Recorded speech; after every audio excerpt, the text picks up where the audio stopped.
There are so many different ways that we can look at Tadasana, mountain pose, or the seat of the mountain. So let's just explore one of the ways, which is looking at how our organs can support us in standing as a mountain with our integrity and our stability and our surrender. So choose to either step your feet together or hip joint width apart. And first begin to yield into yourself and yield down into the earth. So there's this sense of coming in to who you are and all the layers and all that's complicated inside of you, and then down to the earth. And already I can feel inside of me, it's like, oh, okay, I'm here. I'm not trying to do something to stand like a mountain. I'm just coming here. And let yourself settle into your breath. Take one hand to the top of your head and one hand to your navel belly. Bend your knees a little, releasing the weight of your body down into the earth. Push into the earth and receive a rebound that comes back up from the earth, the Mother Earth who loves you. She's coming back up through you. And yes, on the bony level, you're reaching your crown up towards the sky. You're releasing your spine towards the heavens. But allow your brain to rest down. I don't know about you, but I'm often overthinking, or I can get lost in my thoughts and start to believe that they're real. And sure, they might be real sometimes, but there's a whole deep ocean of depth inside of all of us that are in the spaces between thoughts, and that is there kind of underneath the thoughts. So when you yield to yourself and you yield to the earth, give a push and receive a rebound that comes all the way up to your crown, releasing your spine up, reaching your crown up, and then rest your brain down.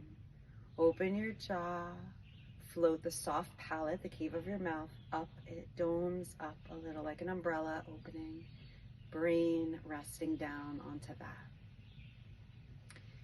And then swallow. Feel your esophagus. How do you swallow life?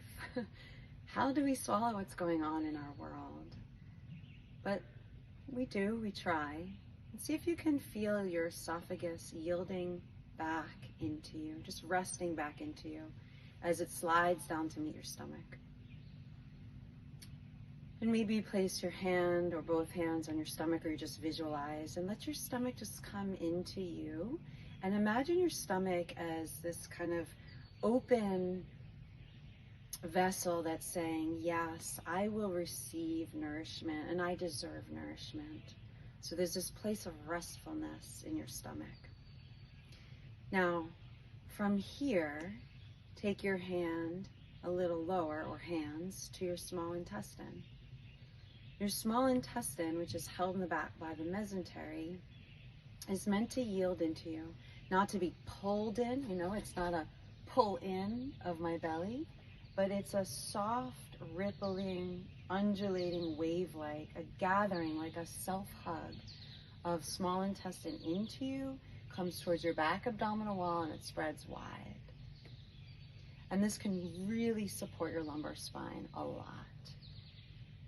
Large intestine, you've got your ascending, transverse, and descending colon, and it has the energy of currenting down, right? It's your organ of elimination. It's how we let go. It's how we even give back. So taking your hands to each side, front, pelvic half, pelvic belly, and feel how you can yield your ascending and descending colon into you. And you can even touch and invite energetically a downward pour from your ascending and descending colon down through the marrow of your leg bones into your feet and into the earth. You can do this with actual physical touch, because whatever part of your body that you touch, that part will become more self-aware. Or you can just visualize this yielding in of ascending, descending colon, and this pouring down through the red, blood-rich marrow inside your leg bones to your feet and to the earth. Now I want to come back up to the heart. Oh, our tender and strong and wise and vulnerable human and spiritual heart, our Hridaya, our spiritual heart. So oftentimes in Tadasana, we stand like this. And what's happening here is I'm pulling my shoulders back and I'm thrusting forward through my solar plexus, through my breathing diaphragm, through this cluster of very sensitive nerves.